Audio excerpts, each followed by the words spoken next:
ওসমান হাদি নামের বন্ধুটার সাথে কোনোদিন মোলাকাত হয় নাই। ও আল্লাহ, কিন্তু একটা পশু কেউ যদি আক্রমণ করে পশুর উপরে সহ্য করা যায় না, আর সেখানে একটা তাজা প্রাণ চলে যাবে। আয় আল্লাহ, এটা অন্তরকে মানানো যায় না। আয় আল্লাহ তাআলা, আপনার কুদরতের ফয়সালা। আয় আল্লাহ, আজকে শুনলাম তিনি দুনিয়াতে জিন্দা নাই। আয় আল্লাহ, তাকে শাহাদাতের মর্যাদা দান করেন। এরকম আমার কলিজার যত যুবক, তাদের নিরাপত্তার জন্য আপনি কুদরতের দরজা খুলে দেন রে আল্লাহ। আমার যুবকদেরকে দিনের খাদেম বানায় দেন।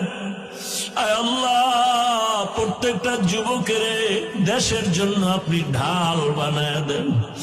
আয় আল্লাহ, কত যুবকের কথা শুনলে কলিজাটা ঠান্ডা হয়ে যায়। আমরা দিনের কাজ করি, দেশের কাজ করি, জনগণের পেছনে খেদমত করি এক লাইনে, আর আমার যুবক বাবারা কিছু আছে তারা ভিন্ন লাইনেই দেশের জন্য কাজ করেন, জনগণের জন্য কাজ করেন। আয় আল্লাহ, দেশের দরদি, জনগণের দরদি, দ্বীনের দরদি যারা, কুদরতে তারা তাদের হেফাজত করেন। আল্লাহ, আপনি ছাড়া আমাদের আপন কেউ নাই, আপনি ছাড়া আমাদের নিরাপত্তা দেওয়ার কেউ নাই। হায় আল্লাহ, ফেরেশতার দ্বারা নিরাপত্তার ব্যবস্থা করে দেন আল্লাহ।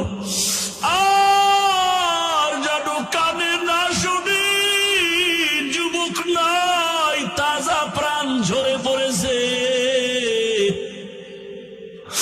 আমার এই পবিত্র বাংলাদেশ, এত মসজিদ, মাদ্রাসা, আলেম ওলামা, এত জিকিরের আওয়াজ, আজানের আওয়াজ, এরপরও কেন এত বড় বড় জুলুম হবে বুঝতে পারি না রে মালিক। ও আল্লাহ, গুনার কারণে বেজার হইয়েন না।